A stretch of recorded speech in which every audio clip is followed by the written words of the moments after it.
You're now listening to Between Counts on Air, hosted by Ref TJB and presented to you by the Wisconsin indie wrestling scene.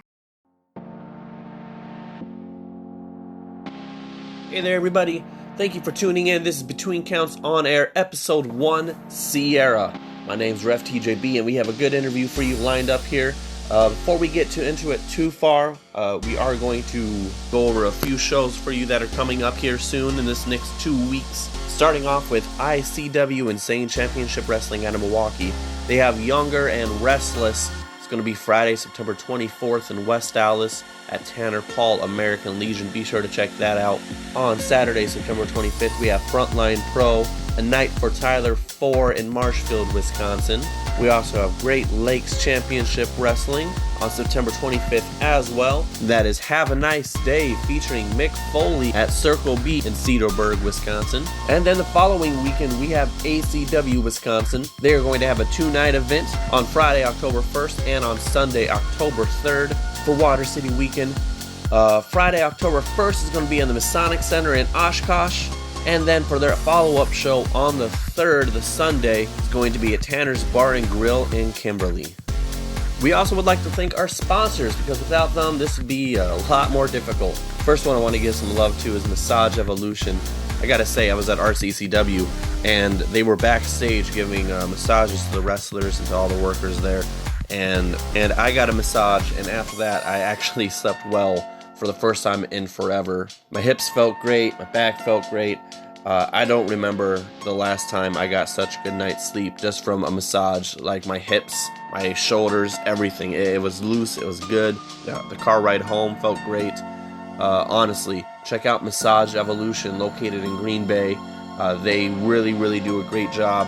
And if you're one of the workers in the locker room and you happen to see them backstage set up, definitely take advantage of it. Super friendly, super nice, and very good at what they do. Definitely check out Massage Evolution.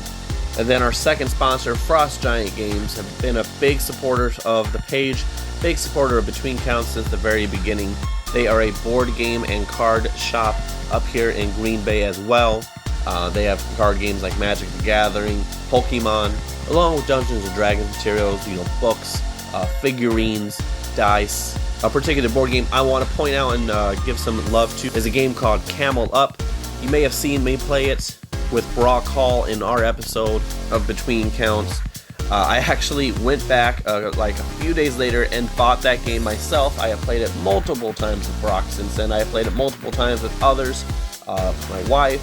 It's a very good, very fun game. And again, you can buy games like that and others at Frost Giant Games up here in Green Bay.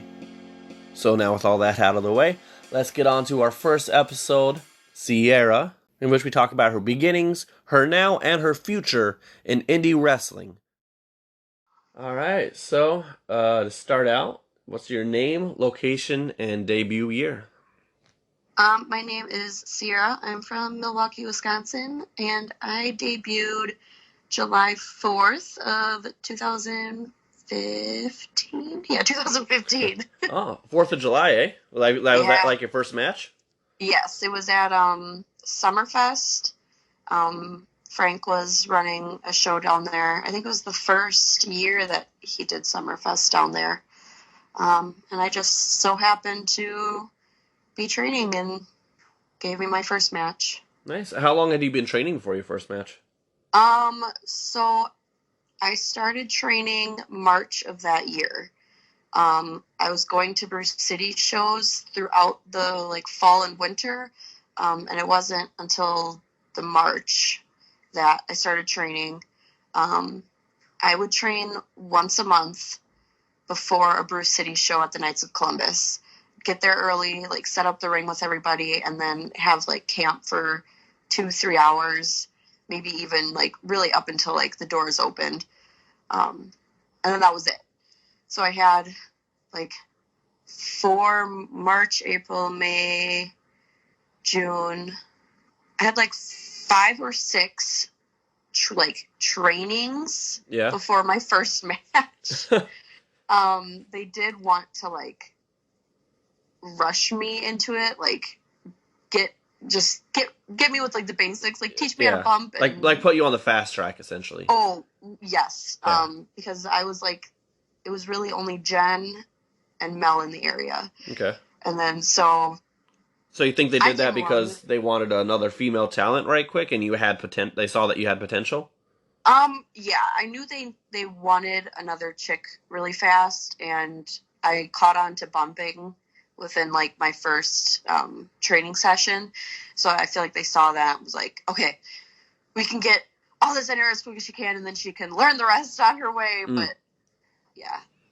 Yeah, I actually remember with me being predominantly in the Upper Fond du Lac area, I call it. I do remember hearing of you when you were training from Jen, and I remember her being like, "Well, there's this one Sierra chick, and she actually has potential. Like she can, I think she can actually do something." So. Oh, good. But yeah, so that was my first ever hearing of Okay. a random person named Sierra or Sarah. Yeah. So who are you? Who would you say trained you the most? And so I'm assuming you were trained at the Thumpers Den then, yeah. Yeah. My like Knights of Columbus camps were mainly run by Frank, Matt, and JP, and then literally any vet that would want to get in the ring and work with us. When Frank opened the camp, I don't even remember what year he opened it in. When he opened that, it was mainly Frank and Matt. Matt was like the head trainer. He was doing all this stuff with us. And then, of course, like, some of the vets, like we've had like Shooter Scott come in, Derek St. Holmes come in, how like Silas Young, Tommaso Ciampa, like all these guys would just like come in to camp and, roll on with us. But the main two were Frank and Matt. That actually reminds me of up here, like in NWA Wisconsin days. It's exactly how it was done up here, and then it kind of faded away. So I'm happy to see that the theory of, hey, any vet who wants to just roll around with the rookies and give them some pointers, that's still alive and well, really. Yeah, it was super nice because they would like Frank would throw that out there to everybody, like, hey, I have this camp, and if you want to come down and take like an hour or two with like the students and do whatever, and like so like Shooter Scott would come down and he would like teach us all of like his style, like with like the submissions and everything, and Kurt would come in and he would run a camp like with more of his style of wrestling and all, like, so we were learning, getting so many different perspectives, and it was really neat, and I feel like helped a lot. How old were you when you started having an interest in wrestling in general, and when did you decide this was something you wanted to pursue? I remember like growing up, my parents always watched it. They would go to like the WWE shows or whatever. I didn't really spark like a real interest with wrestling until I was 11. Then I became like ultimately obsessed with wrestling, with WWE mainly because that's all I knew. Once I, got obsessed with it, it was kind of like something I always wanted to try. Because around that time I was in middle school. In middle school, I did every sport that I could do. So I kind of saw wrestling as another sport per se. Yeah. I didn't know how I would get into it or like through who, but I just always knew that like it was something I wanted to try. Yeah. Did you think that you would like catch on as well as you did? No, I don't know. I like saw the athleticism about it and thought that maybe, because I saw it as another sport. So I was like, okay, like I can catch on to that easily. Like, I don't know. I didn't know if I'd be good at it. Yeah. If I would even really like it. I just like had this weird draw to it to like want to at least try it out. All right. Well, what were your first thoughts going into training versus like how it actually was and all that? My like first thought, I was like terrified because I was only 15, and the only person I knew out of wrestling was Frank because I was in contact with him to like get into training. So I didn't know like anybody else. I didn't know my other fellow like training members. So and I'm very like introverted and shy when it comes to new people. So Yeah. just total like nervous, nausea, like heart beating, like anxiety, all quiet. Oh, But yeah, I've been there. yeah, it was actually fine. They just like taught us to bump and hit the ropes. But I had that like nervous, like scared, panic energy for like trainings for a long time, like even a year into me actually wrestling. Like it took forever for me not to be nervous for camps, and I don't know why. Yeah. But yeah, the first training I was like shaking, terrified. I tell you what, like anytime I am a new person in a locker room, like in a Mm-hmm. new area, especially, Mm-hmm. I definitely am having those issues within myself as well. Mm-hmm. Like, do you still have that if you're a new person in a locker room in a new area? Like now, X amount of years in, or Mm-hmm. Um, it depends. Like I think within the last year or two, I've noticed I've been better with being more comfortable walking into a new like company in a new locker room with new people. But before it was like terrifying to me. Like yeah, like I couldn't explain it. Like just nervous. Like I don't know these people. Like that general like you don't know your environment type deal. yep, But yeah, within that past year or two, I've definitely gotten more comfortable with being able to walk in a new space, like even like by myself. If I'm driving myself to a show and coming into a new locker room by myself, like definitely way more comfortable. Do you think like it's because of confidence you've gained through your through the recognized wrestling ability that you have? Oh, definitely. 100%. I think, yeah, because I'm just like thinking back of those times of me being nervous to go into somewhere and where I was like at mentally with myself with wrestling. Yeah, Like I think that definitely played a role. I recall like all of the my first like shimmer experience mm-hmm. and being like how I felt my first day of training. And it's like all of these girls are like so above me, and I'm coming into like their space. Like I'm on their show too. Like who am Yeah. I am a little nobody. Like what? And it was like Well, terrifying. I looked up to like literally a majority of those girls on the shimmer roster.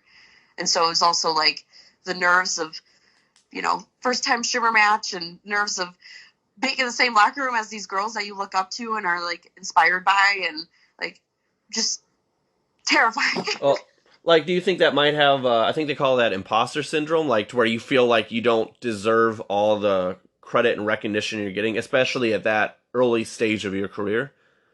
Oh yeah, I didn't think that I belonged there at the time.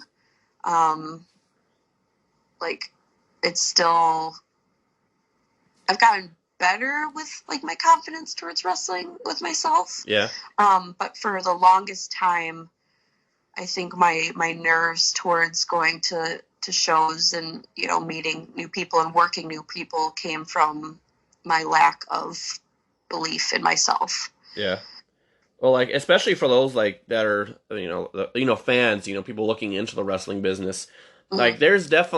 there's definitely like a territorial sense of wrestling. At least I feel like to where Mm-hmm. like this is my area where I'm really good, And so if somebody was to come into that area, like if you were to come into an area that's new, you don't want to step on the wrong person's feet. You Mm-hmm. don't want to be like, hey, I'm here to take your spot. Stuff like that. It's always Yeah.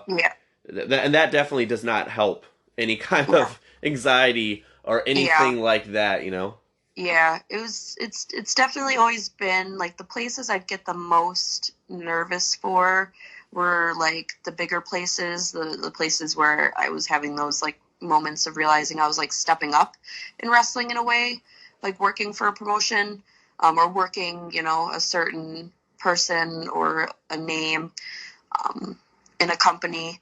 Um, it wasn't like when I'd work just a new general company, I'd still have like those nerves because it's obvious, like, oh, like I want to make sure I do good. I want to make sure, like, basically that. I want to make sure like I have a good match and I, show myself that I'm like this good wrestler, good person, whatever. But like the main nerves and anxiety came from going into these like higher up promotions and feeling like I didn't belong there, and trying to tell myself that like, okay, I'm like here for a reason. Obviously I wouldn't have been reached out to about being on this said show if the promoter didn't feel like I belong there, you know? Yeah, just to compare to like my feelings that I've had of the same, because I feel like it's crazy, especially like when you're in plenty of car rides with different people, like everybody feels the same way, but everyone doesn't think everyone feels the same way, if that makes sense, which is always kind of a weird thing. But at least when I deal with it, like I'll be nervous as hell in the locker room, especially if I'm off by myself. I'm worried and panicked about something in the world, right? But once I go out and like it's crazy. So the ref queue, essentially, at least my personal queue is, the following match. Then I go out. Like once I go through the curtain, I'm like, oh yeah, this is fine. I could do this. Yeah. There's nothing wrong here. What am I panicking about? Yeah, no, I definitely can like relate to that. Like you're all like high strung and panicked in the back, and then as soon as you go out there, you're like in your environment, you're in your safe space, and you just do what you do. And then when it's over, it's like there's a total like 360 switch on how I feel in a locker room, like before I go and wrestle and after I come out and wrestle. Yeah. Like it's crazy how like my thing is like, if I'm in a room full of like 4 people, like 2, 3, 4 people, I am more nervous than I am in front of a crowd of like 2, 3, 400 or even more. Like it's crazy. Like if I have to talk to one person about something, like I am more nervous than if I was to, for some reason, have to be on a microphone and address a crowd of hundreds. And you would think it would be the other way around. Yeah, I feel like I never had like crowd nerves. I think maybe in like my first like year, I like would see a large crowd and be like, oh no, panic. But like now it's honestly like the more the better. Yeah. Which is really weird. Yeah, like I can't explain that. I have no idea why that's a thing. Right. This is the Mouth of the Midwest JP, and you're listening to Between Counts on Air.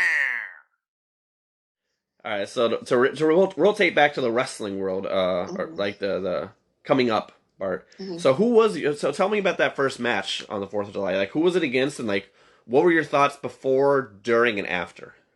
Okay. So my match was against Stacey Shadows.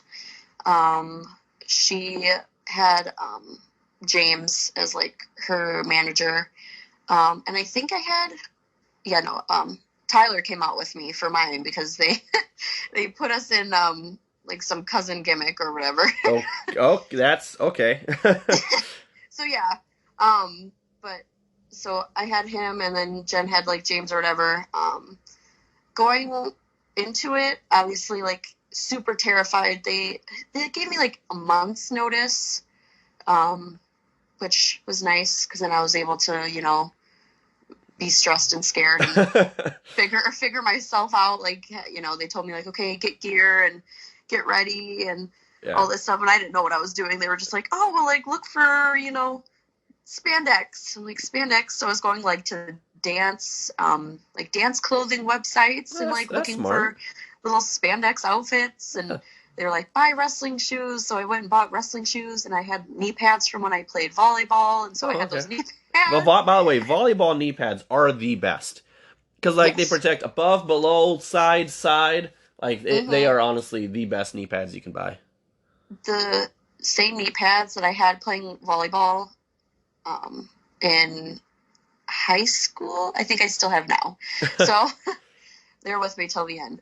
But so going in like genuine like fear.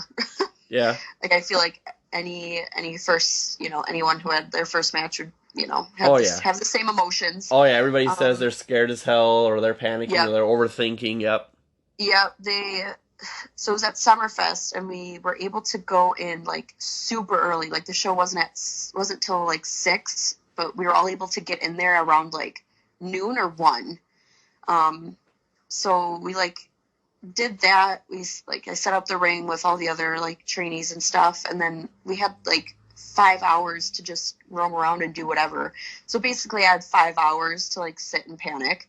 But you know, they took really like good care of me beforehand with just like, hey, you're gonna, you know, come with us, you're gonna walk around the fair with us, and we're gonna have fun, and we're gonna try to like take your mind off of it. Well, that's good. So we just like hung out for that time, and then when the time came, you know, Jen sat down with me and we went over our stuff, and like I don't remember like how I felt exactly before going out there. I'm just gonna assume I was like nervous, but I feel like I would remember exactly what I was feeling in that like. Oh, you probably had 1,000 things going through your mind too. Yeah. But yeah, and then during it, everything went fine. I think everything went fine, and then she. Like right away in the beginning of the match, she gave me like a forearm, and I fed my face in too low, and she like popped me in my nose, so I got a bloody nose on my first match. Nice. But yeah, then the match happened, and I remember it going smooth. I'm sure she has like a different story on it.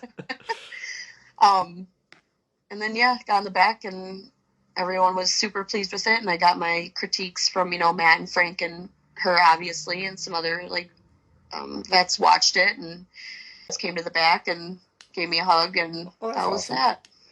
One thing I feel a lot of rookies have is they go too fast. Do you think that happened at all? Like you worked way too fast, way too move, you know?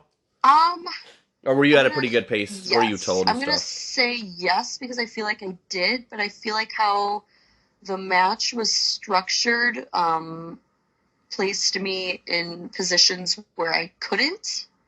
Yeah. But I'm going to, if I watched it back, I'm sure I would have been like, yeah, I could have slowed down. But I don't remember it being like insanely fast. Yeah. Well, it's also good that your first match was against Stacey Shadows, Jen. Yes. Because, like, she's definitely one of the best in the state for multiple reasons, if not one of the best in the Midwest. So if there's anybody to take care of you, that is the person. So her and I were like married together for almost 2 years. I didn't, even when I'd get like outside bookings, like I'd get my outside of Wisconsin and outside of Bruce City bookings through her basically, because then it was only me and her, or we're the only 2 girls in the state of Wisconsin for wrestling. So when people would reach out to her, well, like, we want to book you, is there any other girl? It would just by fault be me. Yeah. So I was like, she was my only opponent for almost close to like 2 years. I was under her learning tree for a long time, and it benefited honestly so much, and I honestly wouldn't have had it any other way. Because I learned like so much from her, and now I like notice how I work now is how like she kind of works, and maybe how she puts together stuff, and some things how she would say them is like how I say them. Mm-hmm. So it's working. So I thank her for all that. Yeah. For any fans who have not had the pleasure of seeing Stacey Shadows or Jen, I hands down recommend it because she is, like I said, she is one of the best in the whole Midwest, honestly, at everything she does. Preach it. So. You had a good, good couple years of wrestling all over the place and everything, and then you took a brief hiatus at one point. Yes. What was that for, and what inspired you to return? So, oh gosh, now I'm trying to think back to what year that was. I think it was going into my first semester at UW Milwaukee was the time. For some, it was at that point in my career where I was kind of getting like more bookings for like bigger companies. Mm-hmm. And I was working bigger matches with, bigger names, and like the independents. So it was during that point, but also during that point, I was still in my head of that I didn't believe in myself. I didn't think I was good.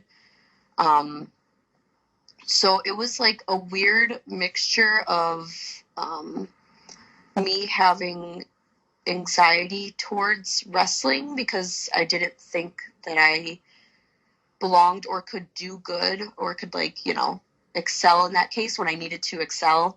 And then just a mixture of like school stress. It like got to the point I was still wrestling through this. So I was like stressed out with life of school, and I was stressed out towards wrestling, and I was still wrestling. And it came down to the point before, and I'd have these talks with like multiple people that like I'd come to a show and I wouldn't want to be there.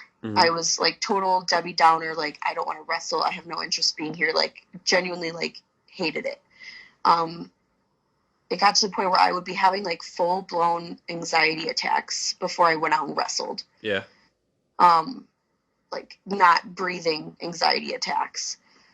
And I would be telling myself like, okay, like, you know, we have A, B, and C for the match. Okay, if I forget A, here's what I'm going to do. If I forget B, here's what I'm going to do. If I forget C, here's what I'm going to do. I was giving myself anxiety about the match on like how I was going to perform. Even when it was with people that I've wrestled like hundreds of times, like I was still having this weird anxiety and this weird like doubt in myself that I wasn't going to be able to do the A, B, and C of the match, and I wasn't going to be able to like perform well.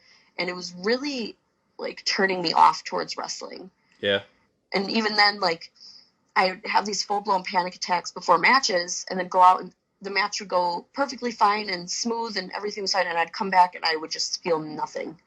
And then that's when I knew. I knew the turning point where I knew I needed to stop wrestling was when I would freak out about matches like weeks in advance before I'd have them. Like, I would be genuinely nervous about a match like 2-3 weeks before it was supposed to happen. And it just wasn't fun. Like, wrestling wasn't fun for me anymore. I wasn't enjoying it. I wasn't liking it. I didn't want to be there. And one morning I was like on the bus to school, and it was the night before I had this like complete breakdown towards it. Like, total, like, I can't do this anymore. Like, I don't know why I'm having this anxiety. I don't know why I'm hating wrestling, but I just know I don't want to do it. Yeah. And that morning I was on the bus to school, and I was just like, I'm doing it. And I went through my list of bookings, and like, I have these Brew City dates for the rest of the year. I messaged Frank and Matt and was like, I need to take time off. This is why. Thank you. And I just went through the list of my bookings, and I messaged every promoter that morning on that 30-minute bus ride to school and just canceled all of my dates. And that was it. Like, I just stopped. Well, like, I got to give you credit, because like that right there, honestly, like sending that message, like you can always like especially worry that that's your death note. You know, that is not just take time off, but will you ever come back, or will they even ever bring you back? So that, honestly, right there, not to sound cliche, but that takes a lot of courage, because that is scary as hell, especially to send that send button. Like, once you hit that send button, you're like, okay, that's it, you know? Yeah. I didn't have any like real fear with the promoters that, you know, knew me and I've worked for multiple times. I didn't have any like fear with them. But it was canceling on AAW and canceling on Shimmer and canceling on First Wrestling. And I think I had one other like real big one in there that I had to cancel on, that I was like, oh my God, I hope they understand. I hope they aren't mad at me. I hope they like, you know, at least understand where I'm coming from, and, you know, it's okay. Like, I just wanted it to be okay. At that time, I didn't think of, you know, will they ever book me again? Because I was more like focused on getting out of the bookings. Yeah. Because I didn't know if I would like ever, you know, be back. Like, my main focus was just like getting out of it. And when, you know, I deleted all of the dates out of my calendar, there was like an immediate sense of relief. And then that's how I knew I did the right thing. That's good. And I was okay with it. When you did eventually come back, that was an incredible hype video. Like, you had so much hype coming back in. Whoever did your videography there, brilliant. Yeah, the lady, who did that mini documentary on me, I like that month or two before I came back, I like reached out to her and was like, is this something you'd be able to do like with me? Like, and she was like all for it.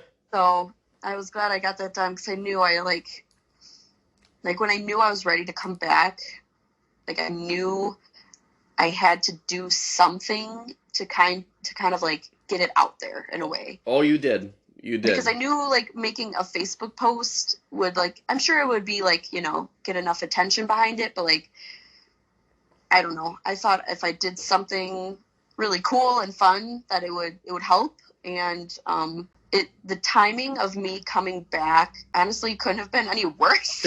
Right? Because I came back and then I had 2 matches and then everything shut down because of COVID.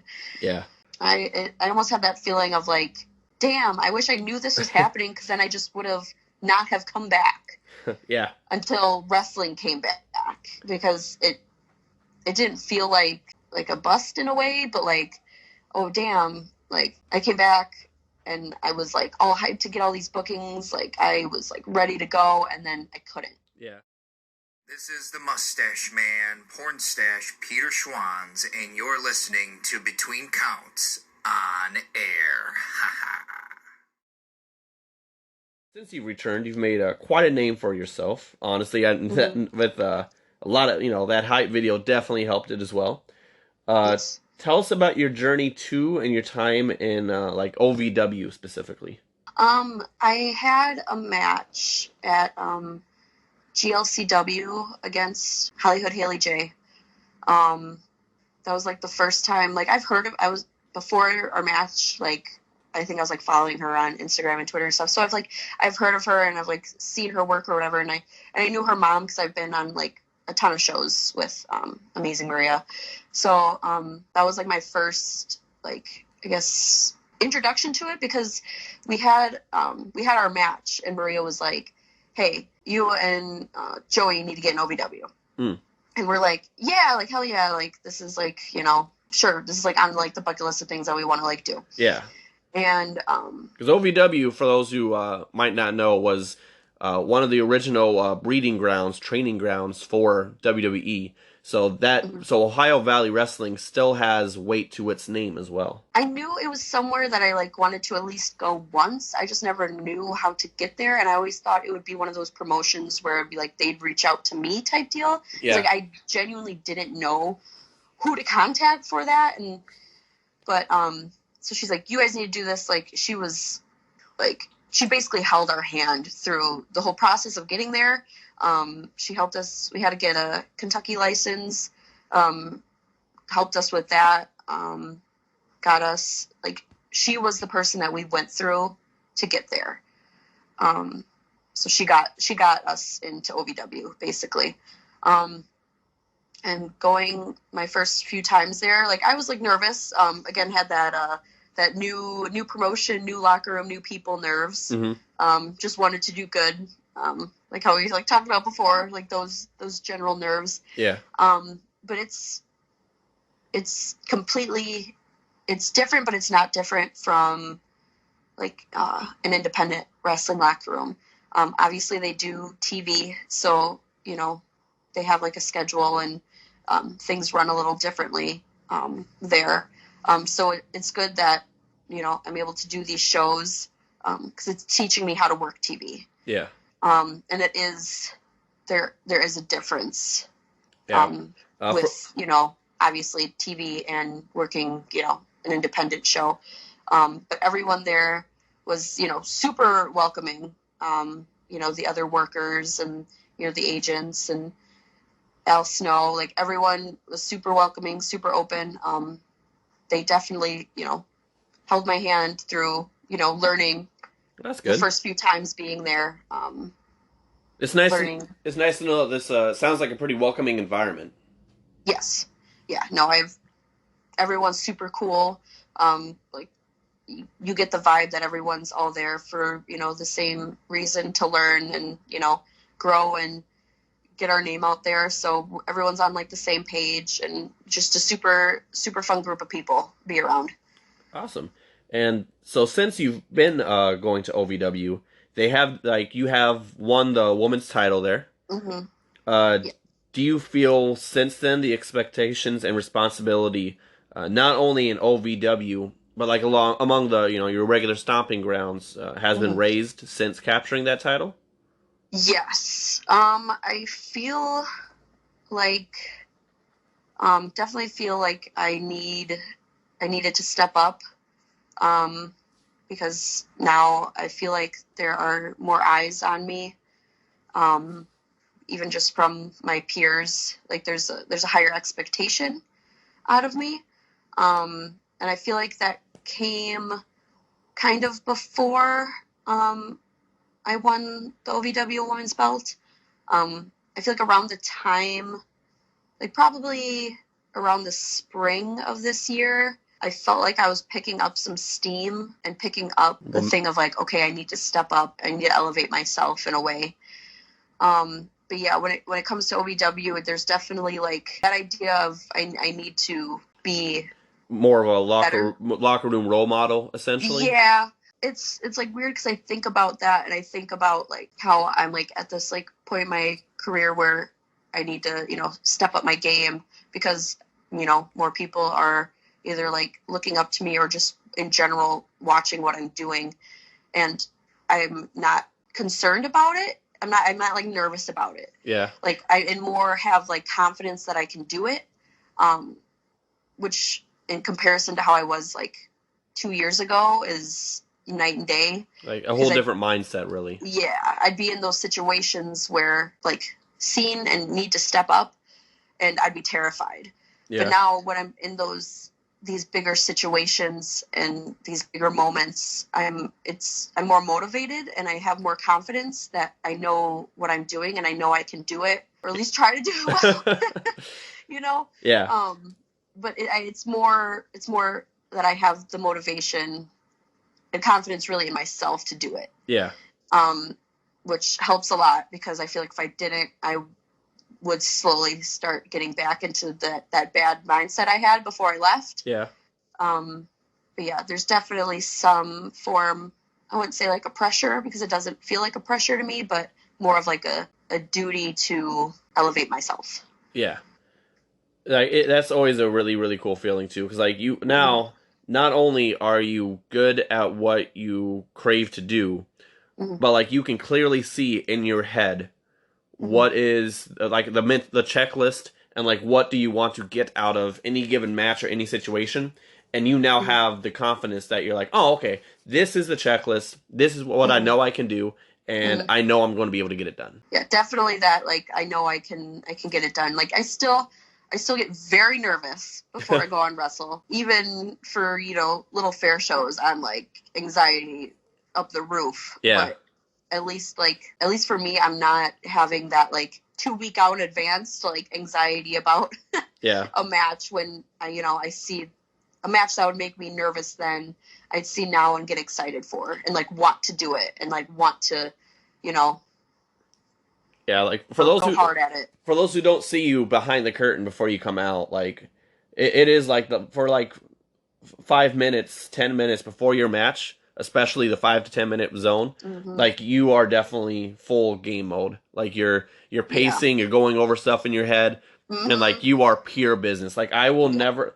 I say this with love. I will never talk to you then unless I'm reffing your match, just because I know you're in the zone. Yes, There's a number of wrestlers who are on that list of don't talk to them before they're about to go out. I got to say you're in good company. Like the likes of Joey Avalon, Nick Colucci, Sadist. Whenever when he was around, you're in good company there. So obviously, being in that zone before you head out is obviously a very good place to be.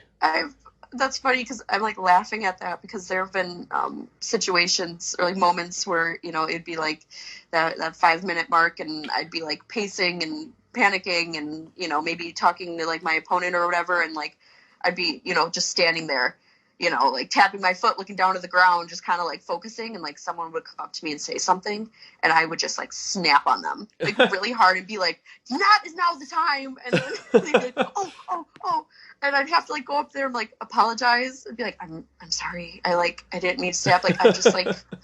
It really wasn't the time. And, you know, I've done that so many times. Or I'd be like going over, you know, my match, and somebody would come in and be like, "Hey, so about," and I'm like, "No, leave." Like, I think I had to do that at ICW when it was the tag match with me and Joey against the Luxurious Ones. Yeah. And me and Joey were talking, and then like about the match, and then Armani like came up and started talking to us, and I was like, "Not now, Armani!" And he was like, he just backed off, and I was like, "Oh, I'm sorry." I really didn't mean to do that, but like nothing like immediately like triggers me more than when I'm like trying to get in the zone and someone just starts talking to me, especially if it's like right before. Yep. If we have like 10 minutes, like, okay, get it done quick. Like, I'm like getting antsy, like I'm like pacing while they're talking to me. But if it's like right before and someone tries to talk to me, ooh, I snap, and I'm sorry for that. And I feel like it's one thing if it has to do with the match, or if it's like business talk. You know what I mean? Like when I say business talk, I mean something specific about the match or something about the show that you need to know. Yes. But then when somebody tries chit chatting with you, like as much as you love it, as much as you love the person, there's other times to chit chat than right now. If it's about the match or the show, that's fine. But like 98% of the time when someone does that, they're like randomly talking to me or something. And like I've been guilty of going up to somebody and not knowing that they're in that mindset, and like being like, "Hey," and then, you know, just by how they look at me or their first word of what they say, I immediately know where they're at. I'm like, "Okay, never mind. I see you're busy," and I like walk away. Yeah. Because I know how that feels. So I try to avoid it. You know. I definitely feel lucky because I have traveled the roads with Joey, Avalon, Corey, a number of times for a long while. And so, like, I have seen him in that zone a lot, you know, looking down, pacing, talking to himself. Yeah. And so because of that, I actually have to credit that to being able to recognize it so easily, because you and him, exactly the same when it comes to that. Yeah, I've snapped on him a few times. So, like he knows when I'm getting ready, but then sometimes he'll forget and like say something, and I'm like, "Not now." He's like, "Oh." Like, okay. Because like even like if it has something to do with like your merchandise or something, like, it's cool, thank you, not now. Like this Sunday we were in North Dakota for Below Zero Wrestling, and so we got there like an hour and a half before the show, and I knew I was on 4th, and like I like to get to shows early, not just to be early, but because I'm a girl and I like to wear makeup when I go out there. Otherwise, I just look like ugly. Okay. So like I like the time to like get there and do my makeup and like maybe do my hair, and actually like get ready and get, you know, situated for the match. So like being at a show an hour and a half before it starts gives me slight anxiety. Yeah. So going in, I was already like a little nervous. He went upstairs. He went upstairs to like go do merch or whatever, and it was like an hour before the show started. And like at the time, my opponent wasn't even there yet. Mm-hmm. And I was like, "Oh my god! Like, is this going to be one of those things where like he doesn't show up till like 5 minutes before the show starts, and then we're like panicking, or like what is this?" So I'm like getting like nervous already, and like kind of like putting myself on edge. And he texted me, and he was like, "Oh, like come up here, like the doors must have opened or something." He's like, "Come up here and like do merch." And I'm like, "No, I need to figure out my shit."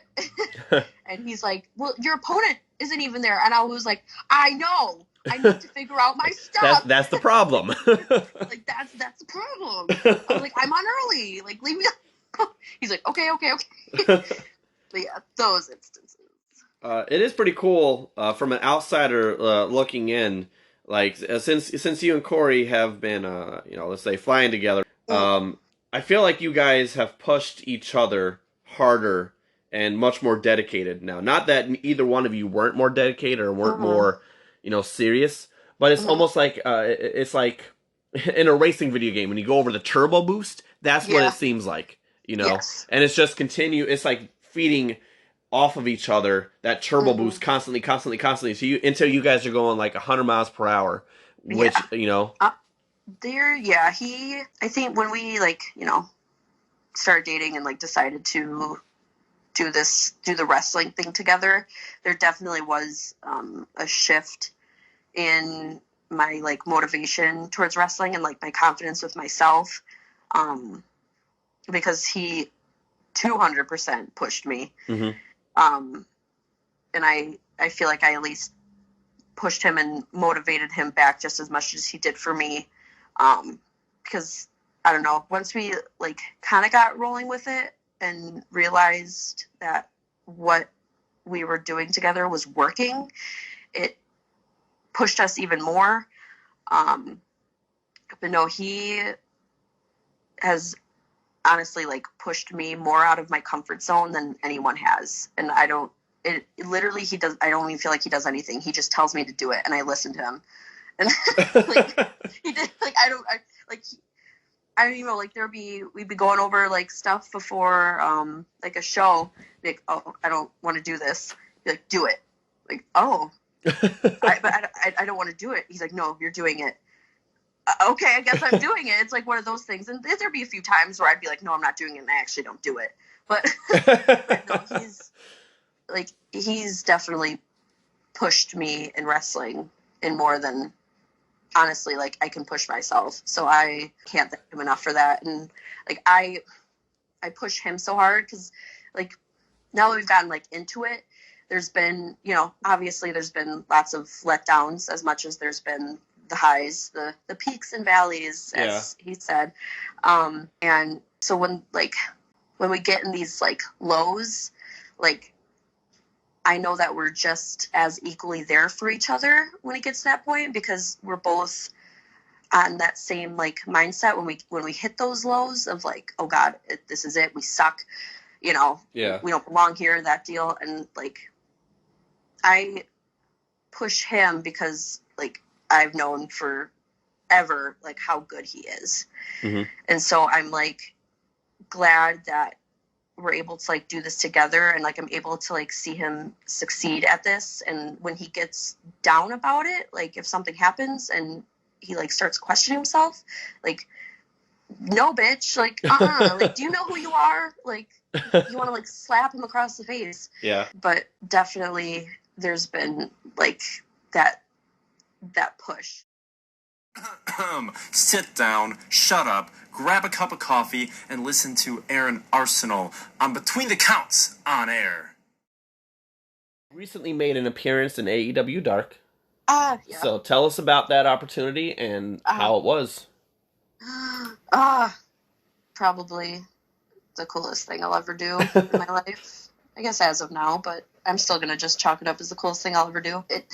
I don't know, that whole experience was just, like, it couldn't have gone any better. It couldn't have been any more perfect, at least to me. Only, like, one other time I did extra work for any, like, big company was for WWE in, like, 2018, 19.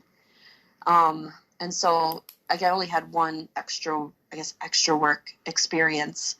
And going into it, I kind of, like, assumed it was going to be, like, the same way of, like, oh my gosh, I'm going to, like, everyone's going to be so, like, intimidating, and I'm going to be, like, terrified. And, like, I knew that they did the dark tapings before their shows. So I, like, had the extra nerves of, like, oh my God, what if I get a match? So there was, like, a general nervousness going into it.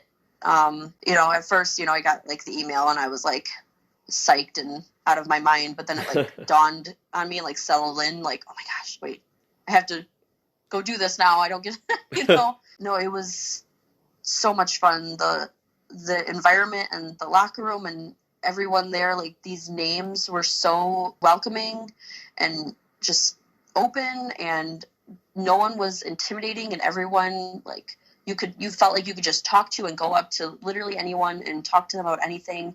It was so friendly and nice, and it just, the environment was like perfect. It sounds awesome. Yeah. It especially helps, I would imagine, that you weren't in that locker room alone. You know, like No. you had other local talent. Yes. Let's see here, there was Cal Hero, Tyler Sullivan. Let's see here, Lainey Luck was there too, right? Like she's a Chicago based, I believe, right? Yeah, lots of all the girls that were there were girls that I've been on with shows before and worked before. So it was super nice. That's always like an extra form of comfort to be around people Yeah. So that really helped a lot. Yeah, I completely agree with that whole. It's really, it helps to be around people because yes. The biggest thing I have done so far was Tommy Dreamer's House of Hardcore down in Milwaukee, and when I was in the locker room, that was definitely one of my, I felt new again, and I don't know if that's a good feeling kind of way. Yeah. I was definitely like sitting back there. I was like, okay, well, over there's Nunzio, that's Abyss. There's Ryan. Okay, I'm just chilling. Okay. But then, I think it was like maybe 30 minutes before showtime, Jesse Bush walks in, who originally wasn't on the show. Yeah. But Dreamer needed another ref. And right when I saw Jesse Bush, I was like, oh my God, thank you. Like, it's Jesse, like, I love that guy. Thank you. He is one of my favorite people on earth. And the next time I see him, can't come soon enough. I love that guy. So seeing him, I was like, oh, thank God. There's someone else, Yeah. Oh no, I definitely had that like thank you like moment when I see somebody on a show where I'm like a little nervous, like immediate comfort. Oh yeah. So now at this point, what would you say to those wanting to get in? Since you definitely over the years that you've been in this world, you've definitely earned a lot of experience. You have just had like rocket boosters strapped to your back. Because of just your natural skill and you get it of wrestling, I think you are more than enough qualified to give advice to who would want to be getting into the business. Like, what would you say to them?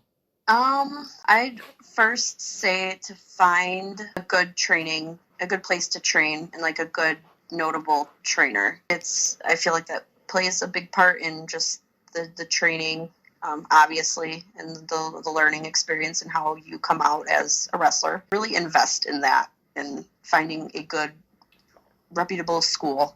When it comes to like the actual training part, the best advice I could give, Matt would always tell us this, is to just like shut up and listen. And honestly, that's literally all you need to do. I cannot agree more. That's all you need to do is just like come into camp, like ready to work, ready to sweat, and just listen to your trainers.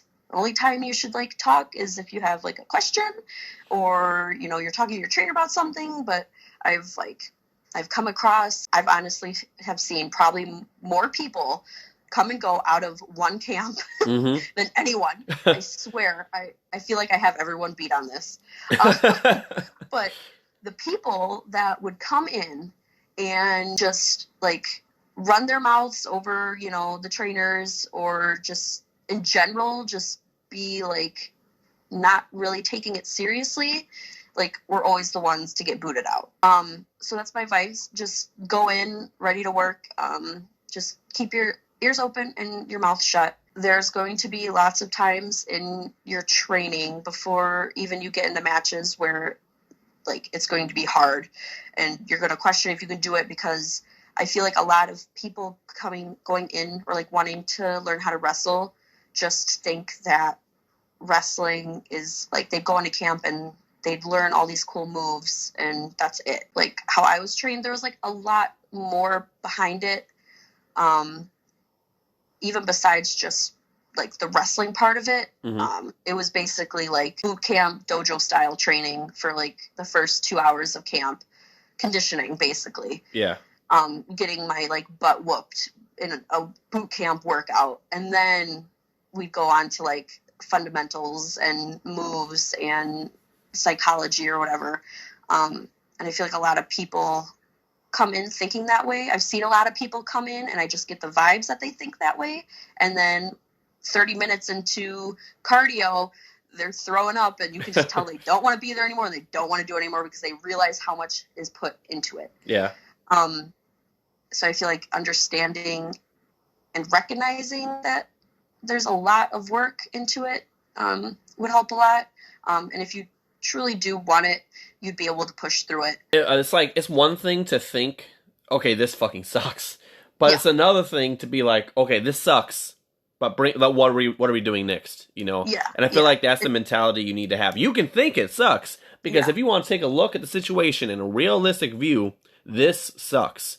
But is it worth it? To me, that's the moment where you have to decide for yourself, how much do you want it? If you don't get to that moment where you have to make that decision of do you really want it or not, at some point, early especially in your career, you are going to have that moment, and it's going to affect others in a negative way just as much.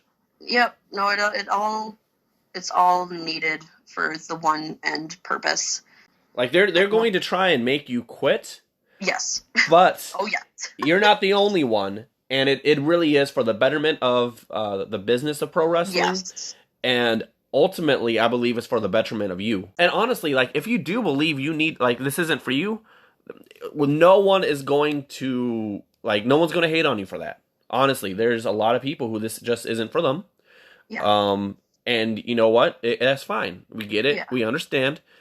Like, we won't see you at the next show and, like, haze you or hate on you or something if you're just a fan again.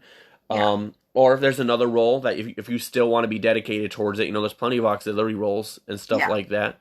It doesn't make you any less tough or less viewed as the wrestlers, but, you know. Yeah, you have to have that bravery within yourself to know who you are, where you stand, and what you're doing with your life, and, like, what are you, you know? Yeah. Colin Brooks, Between Counts on Air segment, take one. This is the Money, Colin Brooks, and you're listening to Bequeen. I said Bequeen. Colin Brooks, on air segment, take two. I was gonna say Bequeen again. Colin Brooks, on air segment, take three. This is the Money, Colin Brooks, and you're listening to Between. Damn it. Colin Brooks, on air segment, take four. This is the Money, Colin Brooks, and you're listening to Between Counts on Air. So I do have so when I was writing these questions, because I do everything last minute, I was writing these questions at the last OFE show, and I asked one of the boys for kind of a general fan type question. Yeah. And this is from Colin. Oh, God. Yeah, no, that's right to say. And I was like, you know what, I'll throw it in there. He wants to know, what's the most a weird wrestling fan asked you for your used socks? Oh, is there... Like, okay, I love it when... So that's the thing. Ask me, like, about weird fans, because no one gets weird fans more than female wrestlers. Oh, my God. I can't recall a time when I was ever asked for socks.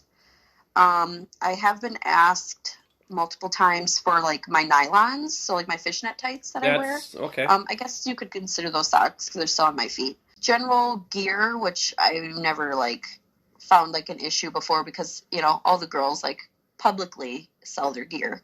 The weirdest one I've gotten... Oh, I've definitely had... I'm just trying to go through the list in my head. I've gotten multiple requests for feet pictures.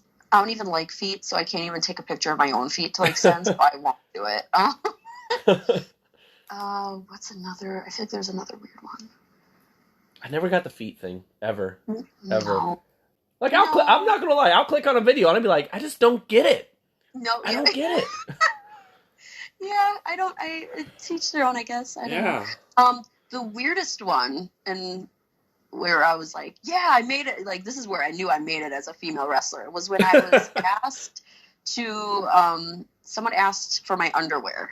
And I was like, I was always told, like, the minute I started wrestling, all the guys were like, if some pervy dude asks for your underwear, go to Walmart, buy a cheap pair, give us the underwear. And so it's not mine, but hopefully none of these people are listening because I'm giving away my secrets. But, no, I've never sold any underwear. But he was asking me for my underwear, and he was like, oh, like $100. And I was like, I was like, 500. So like, I like jacked it up. I was like, nah, if I'm like, quote unquote, selling my underwear, it's going to be pricey. Yeah. And he was like, well, I only like have this, like, he said he had a budget. Yeah, but who has a budget for used underwear? Like, who fixes that into their monthly income? He said he would only pay me $500 for the pair of underwear if it was used. Wink, wink, nudge, nudge.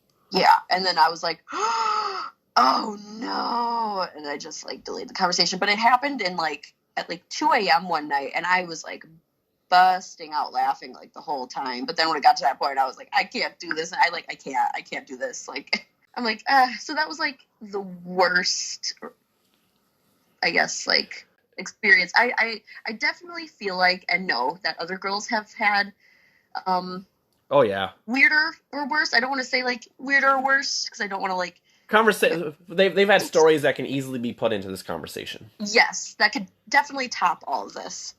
But yeah, that it comes across very rarely now, thankfully, because I have a random dude that randomly messages me and asking me to like phone sex him or something. He's like, I'll give you this amount of money. I just leave it on red and move on, and he'll pop up in like another 2 months or something. People don't like you really, especially when you are in the world of professional wrestling. Like from my personal perspective, yeah, you really, like, I always knew, of course. Mm-hmm. And I'm not saying I thought any less of it or didn't think it existed, but you really firsthand see. I don't know if I want to use the word sexism, but like there's really no better word for it. But just the weird stuff and the disrespectful stuff and just the stuff that women have to go through. Yes. In the wrestling world. Yeah. I've like, thankfully I've never came across like a person like that in person. Like everyone, all the fans that I've met have been, super like respectful and nice, and not,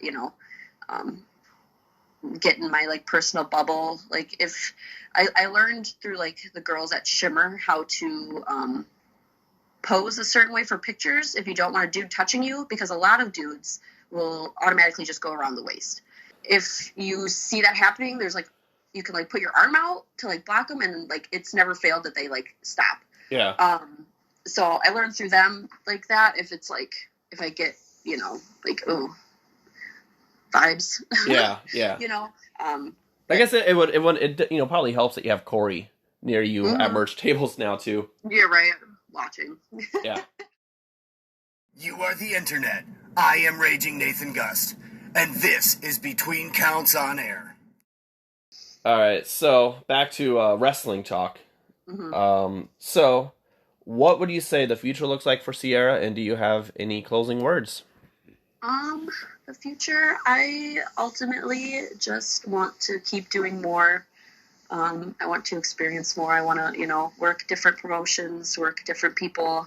I want to, like, I'm in a good mindset with wrestling and my motivation towards it. And I want to do all these things. It's not that I'm like telling myself I want to, like I genuinely want to. So honestly, like the month of August has like fueled my fire towards it. And I just like, I want to do it all more than ever. So yeah, that's like what the future holds. I just hope, even in general, just to continue wrestling, like even doing all the local shows, I still love and want to do all of them. Like, I just want to wrestle. Like, yeah. If you could, you'd wrestle 6 or 7 days out of the week, basically. Like, you want it to be your full-time job. Oh, yes. It basically is starting to become my full-time job because I'm doing Thursdays through Sundays now. I've had to, like, cut back on my hours at my shoot job because now I'm in school and like I legit like don't have time. Otherwise, I'm gonna burn myself out. Yeah, and you're gonna have to have another hiatus essentially. Yeah. So I'm like, well, I'm actually like kind of making money in wrestling enough where I can cut back on my like real work hours. Oh, that's beautiful. Where it's not like an issue, where I'm able to like, you know, do what I need to do comfortably, expense wise. But yeah, I just want to like do as much as I can for as long as I can. Ultimately not concerned about, you know, signing somewhere, like making it. I just like this stuff makes me happy and I enjoy doing it. So even just doing it, I'm content with. Yeah. That's all I got.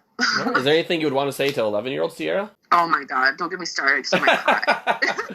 Is there anything wrestling related you would want to say to 11-year-old Sierra?